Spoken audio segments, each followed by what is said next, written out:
الأعمال الصالحة الجليلة التي يحسن تحريها في شعبان ونحن في هذه الظروف، لأن الناس يغفلون عنها، إخراج الزكاة وبذل الصدقات والاهتمام بقضاء الحاجات وتفريج الكربات وتلمس الفقراء والمساكين والتصدق عليهم وتفقد المحتاجين والإحسان إليهم، لأن كثيرا من الناس يؤجلون زكاة أموالهم إلى رمضان طلبا لشرف الزمان، فيبقى المحتاجون ينتظرون طويلا، وربما كانوا الآن في أمس الحاجة، لأنهم كغيرهم لهم في أنفسهم حاجات، وعليهم لأهليهم واجبات، وفي بيوتهم أسر وأبناء وبنات ينظرون ماذا يقدم لهم آباؤهم وهم على أعتاب رمضان. هم يريدون أن يعيشوا كغيرهم أو حتى قريبا منهم، سواء في طعامهم أو شرابهم أو فيما يلبسون أو في غير ذلك مما يشترك الناس في الحاجة إليه، وينتابهم شعور بالنقص عن غيرهم إذا حرموا من حاجاتهم الأساسية، بل وربما حملوا في نفوسهم على من وسع الله عليهم.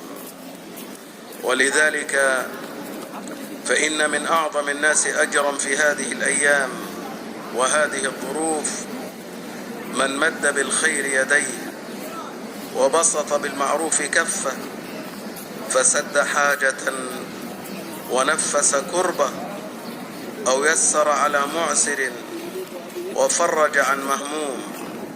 نعم، هنيئا لمن بسط يده في وقت الحاجة ليبهج قلوبا ويسر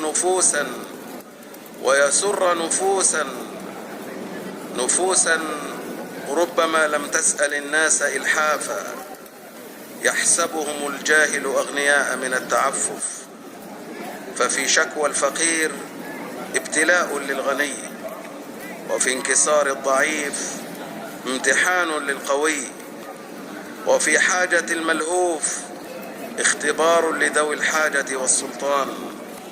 ولذلك فقد حثنا رسولنا صلى الله عليه وسلم على قضاء الحاجات وتفريج الكربات، وأخبرنا بأن صنائع المعروف تقي مصارع السوء، وأن أهل المعروف في الدنيا هم أهل المعروف في الآخرة.